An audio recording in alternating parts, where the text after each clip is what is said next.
لخير الأديان وما كنا لنهتدي لولا أن هدانا الله أما بعد فأعوذ بالله من الشيطان الرجيم بسم الله الرحمن الرحيم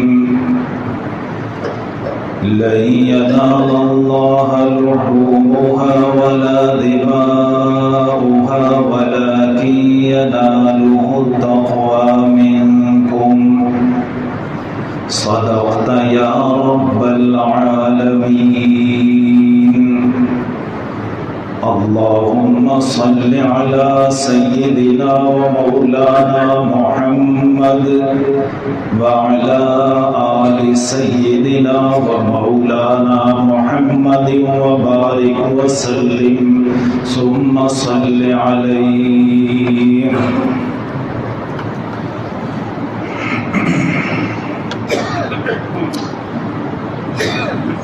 اسلامی کیلنڈر کا آخری مہینہ ماہ ذوالحج آپ گزار رہے ہیں۔ اس مہینے کی دو بڑی اہم عبادات جو اہل اسلام پورے شوق کے ساتھ بجا لاتے ہیں،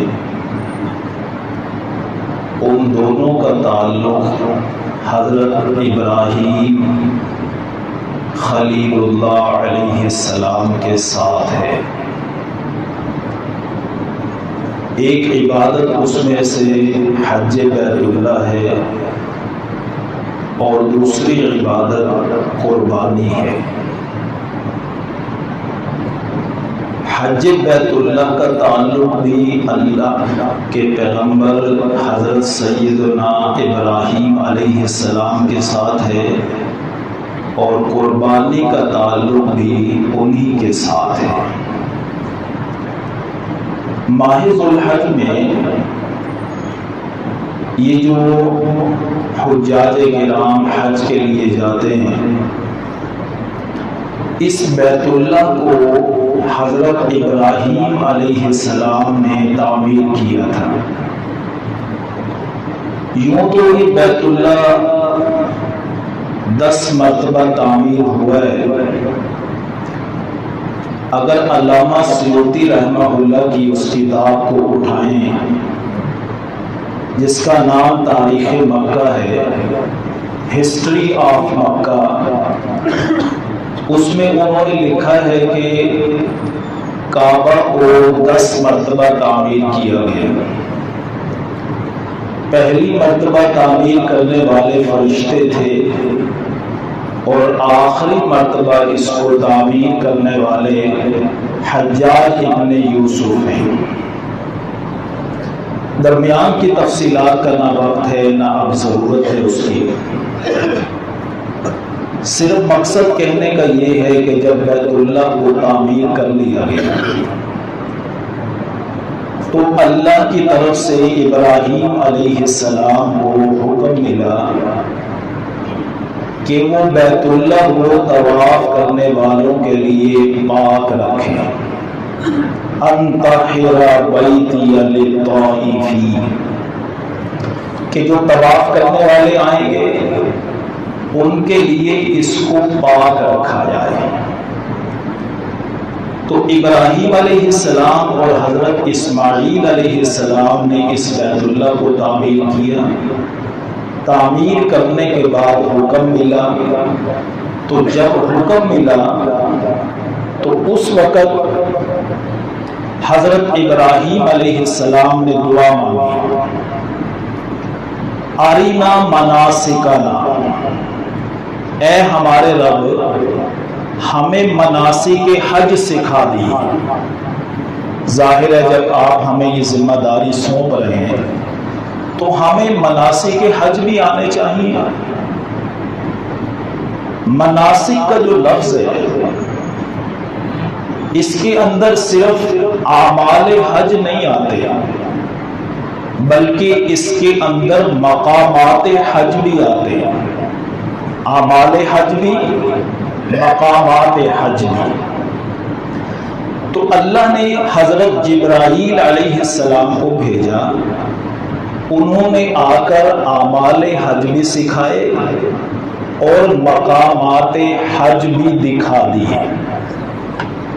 یہ مزدلفہ ہے، یہاں سے یہاں تک مزدلفہ ہے، یہاں سے یہاں تک مینا ہے، عرفات یہاں سے یہاں تک ہے، طواف کہاں سے شروع کرنا ہے کہاں ختم کرنا ہے، کس طرح سعی کی جائے گی، وہ سارے اعمال بھی مقامات بھی سارے کے سارے جبرائیل علیہ السلام نے آ کر سکھا دیے۔ تو جب سکھا دیے نا، تو اس وقت حضرت جبرائیل علیہ السلام نے کہا ابراہیم علیہ السلام سے، عرفتہ، کیا آپ نے معرفت حاصل کر لی، پہچان لیے اعمال بھی اور مقامات بھی؟ تو ابراہیم علیہ السلام نے کہا عرفت، میں نے پہچان لیے۔ تو بعض علماء لکھتے ہیں کہ یہی وہ وجہ ہے ایک جس کی وجہ سے 9 ذی الحج کا نام پڑ گیا یوم عرفہ، میدان عرفات میں سکھائے اور 9 ذی الحج کو سکھائے، نام پڑ گیا۔ تو اس یوم عرفہ کو، یہ ابھی 9 ذی الحجہ جو آئے گا، جس کے بارے میں نبی کریم صلی اللہ علیہ وسلم نے فرمایا کہ اس کے 1 سال گزشتہ اور 1 سال آئندہ کے گناہوں کا کفارہ بن جاتا ہے اس دن کا روزہ رکھنا۔ اب پھر سوال پیدا ہوتا ہے کہ بعض لوگ اس سوال کو اٹھاتے بھی ہیں کہ یوم عرفہ جس دن وقوف عرفات ہوتا ہے، جو حج کا بہت بڑا رکن ہے، اس کے بغیر تو حج مکمل نہیں ہوتا۔ تو یہ جو یوم عرفہ کا لفظ آیا ہے حدیث پاک میں، تو یہ روزہ تو اسی دن رکھنا چاہیے جس دن یوم عرفہ ہوتا ہے۔ تو وہاں یوم عرفہ ہوگا 9 ذی الحج کو، یہاں اس دن بن جائے گی 8 ذی الحج۔ تو وہ کہتے ہیں کہ ہمیں تو بس اس کے مطابق روزہ رکھنا چاہیے، حالانکہ یوں نہیں ہونا چاہیے۔ ان کا خیال ہے، وہ پیش بھی کرتے ہیں بات کو اور کہتے ہیں کہ حدیث میں یوم عرفہ کا لفظ آیا ہے، حالانکہ شاید ان کی نظروں سے نہیں گزرا۔ احادیث مبارکہ جو دوسری روایات ہیں وہاں 9 ذی الحجہ کے بھی لفظ آئے ہیں، 9 ذی الحج کے الفاظ بھی روایات میں آئے ہیں۔ تو 9 ذی الحج کے مطابق ہر کوئی اپنے اپنے علاقے میں روزہ رکھے گا۔ اچھا، کہاں کہاں مناسبت اور مطابقت پیدا کریں گے؟ کوئی وقت پوری دنیا کے ملکوں کا آپس میں ملتا ہے؟ آپ کو ایسے علاقے میں مل جائیں گے کہ اگر سعودیہ میں دن ہے تو وہاں رات ہے، تو کیا رات کو روزہ رکھیں گے؟ مناسبت اور مطابقت پیدا کرتے ہوئے کہ بھئی رات کو اٹھیں اور روزہ رکھیں کہ ان کے ساتھ مناسبت ہو جائے۔ اپنے اپنے علاقے کے مطابق، عید الفطر اپنے علاقے کے مطابق کرتے ہیں، عید الاضحیٰ اپنے علاقے کے مطابق کرتے ہیں، لیلۃ القدر اپنے علاقے کے مطابق ہوتی ہے، تو یہ بھی اپنے علاقے کے مطابق روزہ رکھا جائے گا۔ بہرحال یوم عرفہ، بعض علماء نے اس کی وجہ تسمیہ یہی لکھی کہ اس دن جبرائیل علیہ السلام نے مناسک حج دکھا بھی دیے، سمجھا بھی دیے، اور اس کے بعد پوچھا عرفتہ؟ تو ابراہیم علیہ السلام نے کہا عرفتو۔ یہ ایک وجہ تسمیہ بن گئی۔ یہی وہ یوم عرفہ ہے 9 ذی الحج کہ جس دن سے ایام تشریق، تکبیرات تشریق شروع ہوتی ہے۔ 9 ذی الحجہ کی نماز فجر سے لے کر 13 ذی الحجہ کی نماز عصر تک، یہ کل 23 نمازیں بنتی ہیں۔ اگر عید الاضحیٰ کی نماز کو ساتھ شامل کیا جائے تو 24 بن جاتی ہے۔ تو تکبیرات تشریق کا کہنا ہر مرد اور عورت پر ایک مرتبہ واجب ہے، خواہ وہ منفرد ہو، مسبوق ہو، امام ہو، مقتدی ہو، کوئی بھی ہو۔ جب وہ سلام پھیرے گا فرض نماز سے تو ایک مرتبہ اللہ اکبر اللہ اکبر، لا الہ الا اللہ واللہ اکبر، اللہ اکبر وللہ الحمد، ایک مرتبہ کہنا واجب ہوگا۔ البتہ مردوں پر اونچی آواز سے اور عورتوں کے لیے آہستہ آواز سے وہ ان تکبیرات کو کہیں گے۔ اس میں طریقہ کار یہ ہوگا کہ جب امام سلام پھیر دے تو امام بھی کہیں گے، مقتدی بھی کہیں گے۔ قبلہ رخ سے اپنے سینے کو نہیں ہٹانا۔ دیکھو چہرہ بعض اوقات یوں پھر جاتا ہے یا یوں پھر جاتا ہے، اس میں کوئی حرج نہیں ہے، لیکن آپ کا جو سینہ ہے وہ قبلے کی طرف رہے۔ اگر یہ قبلے سے ہٹ گیا، 90 ڈگری سے بھی ہٹ گیا اور آپ نے اپنا رخ پھیر لیا یا آپ نے کسی سے کوئی بات چیت کر لی تو اب تکبیرات تشریق جو ہیں وہ آپ نہیں کہیں گے، اس کی قضا نہیں ہے، اس کی استغفار ہے۔ استغفار کریں گے، رہ گئی تو اللہ سے توبہ کریں گے۔ عورتیں ان کا بھی یہی معاملہ، اپنی جگہ پہ بیٹھی رہیں گی۔ جو مسبوق ہیں بعد میں آتے ہیں، ایک رکعت نکل گئی، 2 رکعات نکل گئی تو وہ ظاہر ہے انہوں نے اپنی بقیہ نماز پڑھنی ہے، بقیہ نماز پڑھیں گے، بیٹھ جائیں گے اور پھر اس کے بعد جب سلام پھیریں گے تو وہ بھی اسی طرح تکبیرات تشریق کو کہیں گے۔ اونچی آواز کا مطلب یہ ہرگز نہیں ہے کہ شور مچا دیں، نسبتاً ذرا اونچی آواز ہو، گونج سی پیدا ہو جائے، اللہ کی تکبیرات جو ہیں اس کو ذرا بلند آواز سے کہا جائے۔ تو یہی سے شروع ہوتی ہیں یوم عرفہ سے اور یہ چلی جاتی ہیں 13 ذی الحجہ کی عصر تک، 23 نمازیں، اور اگر نماز عید الاضحیٰ کو شامل کیا جائے تو 24 نمازیں بن جاتی ہیں۔ اور یہ جو نبی پاک صلی اللہ علیہ وسلم نے فرمایا کہ یوم عرفہ کا روزہ 1 سال گزشتہ اور 1 سال آئندہ کے گناہوں کا کفارہ بن جاتا ہے، اس پر حضرت مولانا زکریا رحمہ اللہ نے بڑی خوبصورت بات لکھی ہے۔ انہوں نے فرمایا کہ جس کو 9 ذی الحجہ یوم عرفہ کا روزہ رکھنے کی توفیق مل گئی، گویا اس کو 1 سال آئندہ کی زندگی مل گئی۔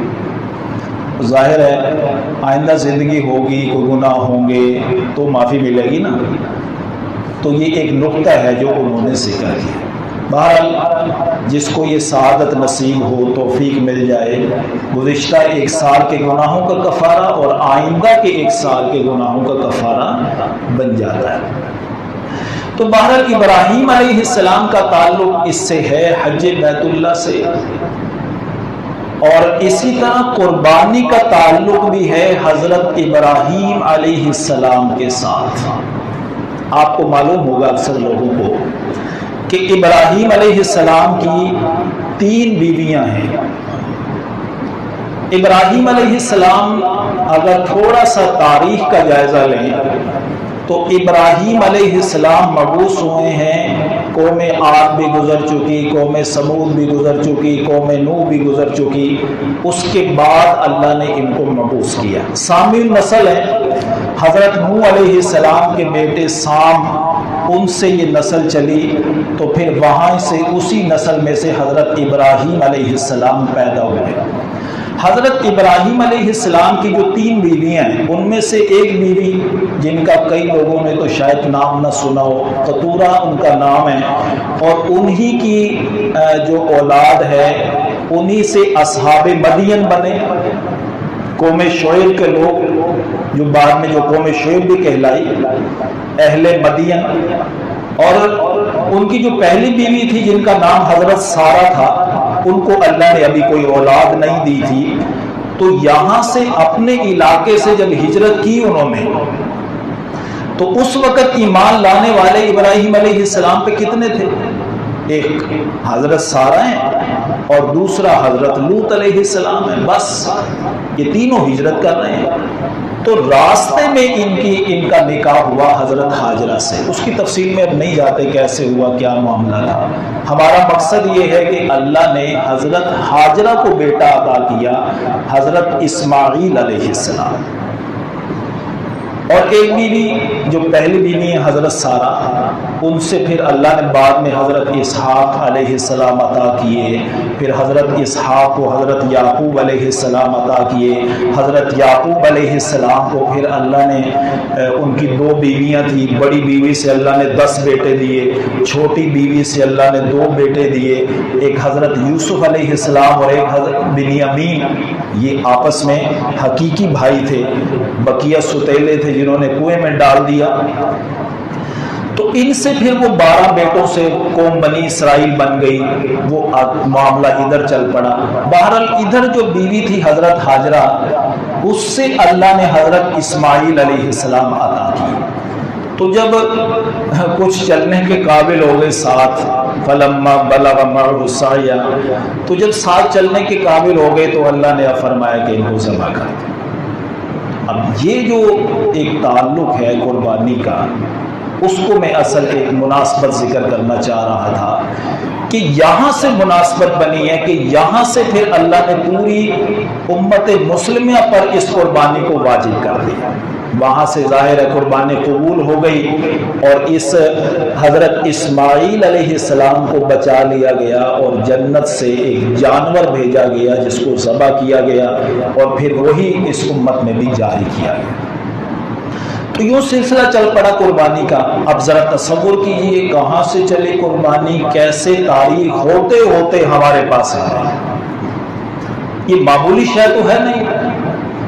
اگر انسان ان کو پوری قلبی کیفیات کے ساتھ کرے تو بہت بڑا عمل ہے، بہت بڑی قربانی ہے کہ ہم اس کو انجام دے رہے ہیں.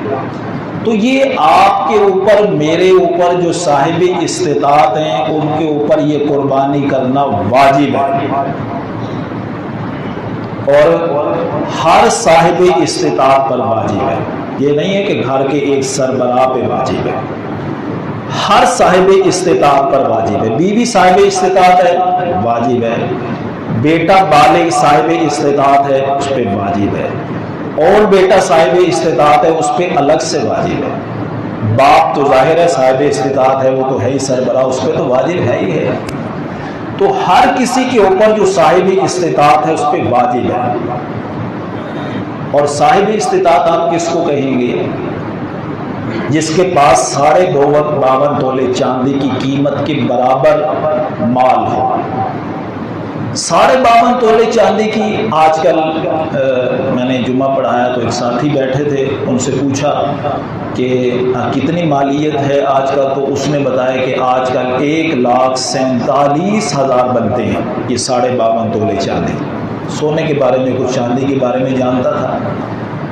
تو 1,47,000 52 تولے چاندی کی قیمت بنتی ہے.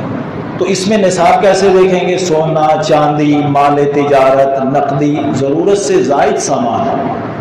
زکوٰۃ میں تو نہیں دیکھتے نا آپ ضرورت سے زائد سامان، لیکن جب آپ فطرانہ ادا کریں گے، قربانی کریں گے، تو اس کے اندر ضرورت سے زائد سامان کو بھی کیلکولیٹ کریں گے، اس کو دیکھیں گے.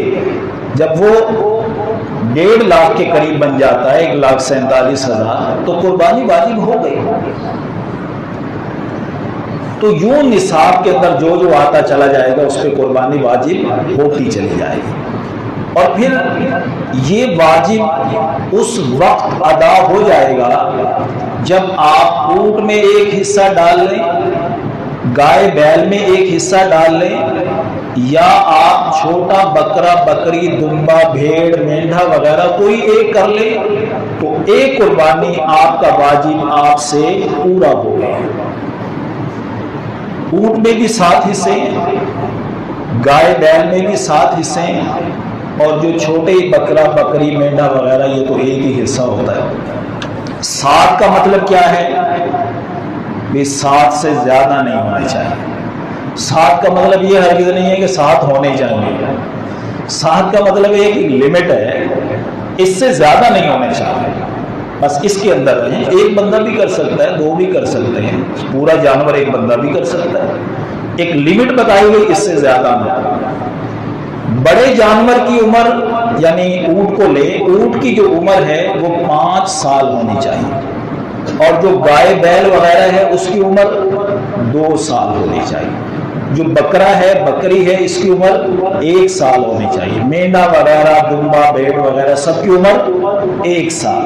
لیکن اگر اس کی فزیک گروتھ اتنی ہو گئی کہ وہ 1 سال کے بھیڑ بکری کے درمیان کھڑا ہوا انہی جیسا لگتا ہے, تو یہ 6 مہینے کا بھی لگ جاتا ہے. تو اس کے مطابق آپ اس کو دیکھیں گے اور اس کے مطابق قربانی کر دیں گے تو اللہ آپ کے اس واجب کو پورا کر دیں گے, آپ نے اس کو ادا کر دیا. اونٹ جب آپ اس کی عمر دیکھیں, گائے بیل کی عمر دیکھیں یا بکرا بکری وغیرہ کی, عموماً دیکھا جاتا ہے کہ یہ دوندا ہے یا نہیں. اس میں یہ بات آپ ہمیشہ ذہن میں رکھیں گے کہ دوندا ہونا علامت ہے, شرط نہیں ہے. شرط کیا ہے؟ سال کو چیک کرنا. ٹھیک ہے, بکرا وغیرہ سال کا ہو, بڑا جانور گائے بیل وغیرہ 2 سال, اونٹ 5 سال. تو اس لیے کہتے ہیں کہ چونکہ آج کل جو وپاری ہوتے ہیں ان کا پتہ نہیں ہوتا, مال بیچنے کے لیے جھوٹ بول دیتے ہیں. تو جب آپ دیکھیں گے یہ دوندا ہے تو آپ کو یہ پک ہو جائے گا نا کہ بھائی اب تو یہ عمر کا تو پورا ہے, لہذا اس کے مطابق آپ اس کی قربانی کر لیں گے.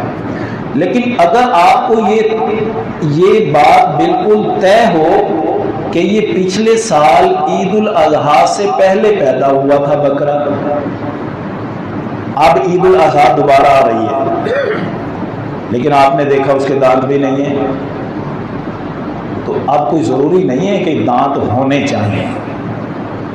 سال پورا ہو گیا کر لیں. یہ جو دانت ہیں یہ تو علامت ہے کہ بل چلو اب تو طے ہو گیا نا, سال ہے. تو ان ساری باتوں کو مد رکھتے ہوئے جب آپ قربانی کریں, اب عید الاضحیٰ کا دن آ گیا. میری بھی بات اب ذرا سمٹ رہی ہے کیونکہ میں نے بھی اب آپ سے 15-20 منٹ کی گفتگو کرنی تھی, بلکہ زیادہ ہو گئے وقت. اب عید الاضحیٰ کا دن آ گیا. نماز عید سے پہلے جانور کو قربان نہیں کرنا. ہاں یہ ہوتا ہے چونکہ شہر میں اب کئی جگہ عیدیں ہو رہی ہیں. پہلے تو یہ ہوتا تھا کہ شہر میں ایک ہی عید ہوا کرتی تھی, اب تو ہر جگہ عید ہو رہی ہے نا. تو اس میں کیا دیکھیں گے؟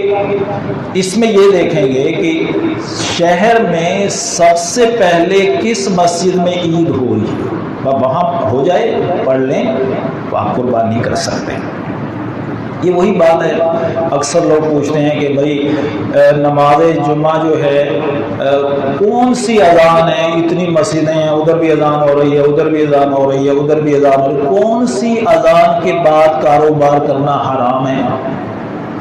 تو اس میں بس یہی ذہن میں رکھیں گے, اکثر لوگوں کو تو پتہ ہی ہوگا کہ جس مسجد میں آپ نے جمعہ کی نماز ادا کرنی ہے اس مسجد کی پہلی اذان کے بعد آپ نے کاروبار ختم کر دیں. اب کوئی کاروبار, کوئی مہمان نوازی, کوئی کسی قسم کی اور باتیں مثلا مہمان نوازی ہے, کاروبار ہے یا دنیاوی کام ہے, وہ نہیں کرتے. ایک دفعہ ایسے ہی ہوا, میں نے کہیں پہ یہ مسئلہ بیان کیا تو اس نے جا کے گھر پیچ کس دیا, بیوی کا, بچوں کا. تو مجھے پھر پیغام آیا کہ یہ معاملات ہوئے, تو پھر اس کو سمجھایا بھائی یہ جن کے اوپر فرض ہے, اب عورتوں میں تو جمعہ فرض نہیں ہے نا, تو اس نے اس کے بھی جا کے پیچ کس دیا. مفتی تو خیر سارے ہی ہوتے ہیں, تو مزید جزیات وہ خود تلاش کر لیتے ہیں. عورتوں پہ اور مسافر پہ بھی جمعہ فرض نہیں ہے. بہرحال جب عید الاضحیٰ آئے, جمعے کی نماز عید الاضحیٰ کی نماز ادا کر لی, اس کے بعد جانور کو ذبح کریں, قبلہ رخ لٹا دیں, اور جو چیز جس کے بغیر قربانی درست نہیں وہ ذہن میں رکھنی ہے آپ نے. کیونکہ میں آپ کو ادھر ادھر کی پھیلی ہوئی باتیں ذکر نہیں کر رہا ہوں، جو ضروری ہیں وہ ذکر کر رہا ہوں۔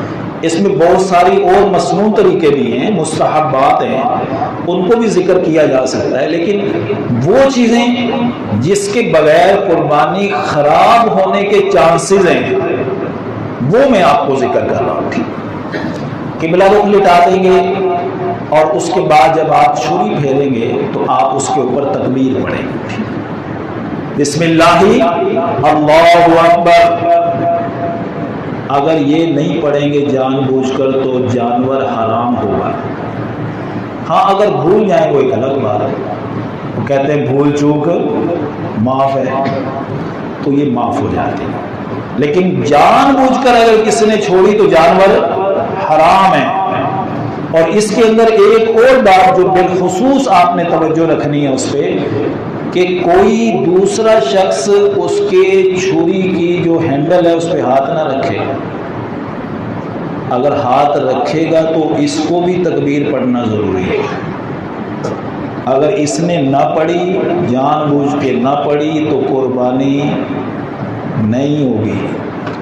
ادھر چھری پھیر رہا ہے نا بندہ، دوسرے بھی ہاتھ رکھ لیا کہ صحیح پھیر نہیں رہی، تو اب اس کا تکبیر پڑھنا بھی ضروری ہے۔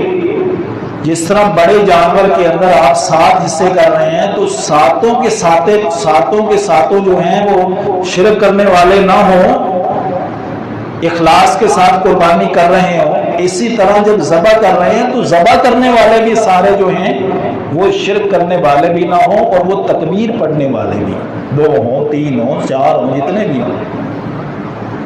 ایسے عمومی طور پر تو ایک ہی کرتا ہے۔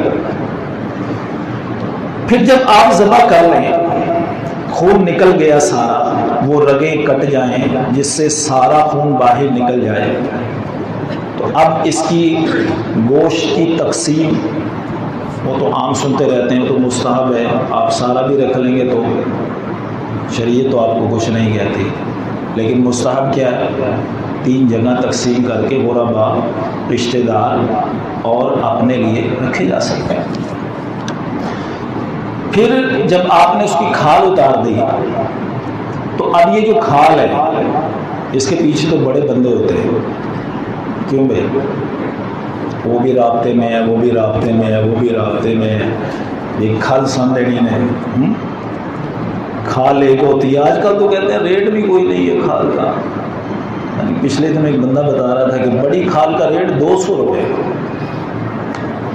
یہ بھی ایک انٹرنیشنل قسم کی بڑی خطرناک پالیسی ہیں۔ انہوں نے کھالیں لے جانی ہیں، انہوں نے بہت کچھ بنانا ہے، لیکن ہم سے انہوں نے 200 روپے کی لے جانی جاتے جب تو ہم تو یہاں اس محل پہ پہنچ گئے ہیں کہ ہم کچھ بنا ہی نہیں سکتے، ہم نے تو اپنے ہاتھ باندھ کے ان کے سامنے خود گرا دیے نا۔ اگر ہمارے لیے سارا کچھ ہوتا تو کبھی وہ ہمارے ساتھ اس طرح کی پالیسیاں ترتیب نہ دیتے۔ بہرحال تو کھال جو ہے وہ آپ جس طرح گوشت اپنے لیے استعمال کر سکتے ہیں تو کھال بھی استعمال کر سکتے ہیں، جانور کا حصہ ہے۔ آپ جس طرح گوشت کسی کو ہدیہ کر سکتے ہیں، کھال بھی ہدیہ کر سکتے ہیں۔ تو اس کھال کے ہدیہ کرنے میں بھی کوئی حرج نہیں، اور اس کو خود استعمال کرنے میں بھی کوئی حرج کرنے، لیکن اس کو سیل نہیں کریں گے آپ، یہ منع ہے، فروخت نہیں کر سکتے۔ اور جب یہ سارا جانور آپ نے ذبح کر لیا، اب آخری بات اس پہ ہم ختم کریں گے کہ اس جانور میں کچھ اجزاء یا اعضاء وہ حرام بھی ہیں۔ یوں نہیں ہے کہ آپ جو بھی چیز ہے وہ اس کی کھا لیں گے، 7 اجزاء اس کے اندر حرام ہے۔ بعض لوگ کہتے ہیں کہ بھائی حرام تو اس میں کچھ بھی نہیں ہے، کھا سکتے ہیں آپ۔ ہاں تو قرآن میں دم مسفوح کے بارے میں آیا وہ ہے، چلو، لیکن بقیہ چیزیں اب وقت نہیں ہے کہ ہم اس کو دلائل پیش کریں کہ کون کون سی احادیث ہیں۔ کوئی کہتا ہے یہ تو مرسل ہے، ان کے نزدیک مرسل حدیث حجت نہیں ہے، تو نہ ہونا بھائی، تمہارے پاس تو کچھ بھی دلیل نہیں ہے، ہمارے پاس کچھ تو ہے نا، کچھ تو پیش کر رہے ہیں۔ تو اب دلائل جانے کا وقت نہیں ہے، بس اتنا ذہن میں رکھیں گے کہ دم مسفوح، بہنے والا خون، یہ حرام ہے۔ دوسرے نمبر پر شرمگاہ، خواہ وہ نرم ہو خواہ وہ مادہ ہو، پیشاب کی جگہ دونوں کی حرام ہے، پاخانے کی جگہ دونوں کی حرام ہے، پتا دونوں کا حرام ہے۔ اسی طرح اور بھی چیزیں اس میں شامل ہیں، کون سی مفتی صاحب کو؟ پتا بھی اس کے اندر شامل ہے، اور ایک جو غدود ہوتے ہیں، غدود پٹھے، غدود جو ایک گوشت اکٹھا ہو جاتا ہے بیماری کی وجہ سے، وہ بھی حرام ہے۔ تو یہ چیز، ہاں کپورے بالخصوص، بقیہ تو شاید آپ نہ کھاتے ہوں، خصیے کپورے جس کو ادھر لاہور میں چلے جائیں تو کہتے ہیں بھی ٹکا ٹک پروگرام ہے، بڑے شوق سے کھاتے ہیں، تو یہ حرام ہے۔ اس سے کیا کریں گے؟ بچیں گے، اجتناب کریں گے، ہرگز نہیں کھائیں گے۔ تو یہ میں نے بالخصوص، یہ تو پہلے ذکر کرنے والی بات تھی جو میرے ذہن سے نکل گئی، بعد میں نے ذکر کیا، تو یہ حرام ہے، اس کو نہیں کھانا، یہ نقصان دہ ہے انسانی صحت کے لیے۔ بہرحال باتیں بہت ساری ہو گئی، خلاصہ یہ ہے حج بیت اللہ ہو یا قربانی ہو، اس کا تعلق حضرت ابراہیم علیہ السلام سے، تاریخ ہسٹری وہیں سے چلتی آئی، وہ اتنی پسندیدہ ہوئی کہ ہمارے اوپر اللہ نے اس کو واجب کر دیا، حج بیت اللہ کو اللہ نے فرض کر دیا، ارکان اسلام میں اس کو شامل کر دیا۔ قربانی کریں بالکل خالص نیت کر کے کریں، حنیفاً مسلماً بن کے کریں، اور وما کان من المشرکین جیسے وہ تھا آپ کہیں وما انا من المشرکین، میں شرک کرنے والوں میں سے نہیں ہوں۔ یہ جذبے کے ساتھ اس قربانی کو کریں تو اللہ ہماری قربانی کو قبول فرمائے، اللہ ہمیں اجر عظیم عطا فرمائے۔ آخر دعوانا الحمدللہ رب العالمین۔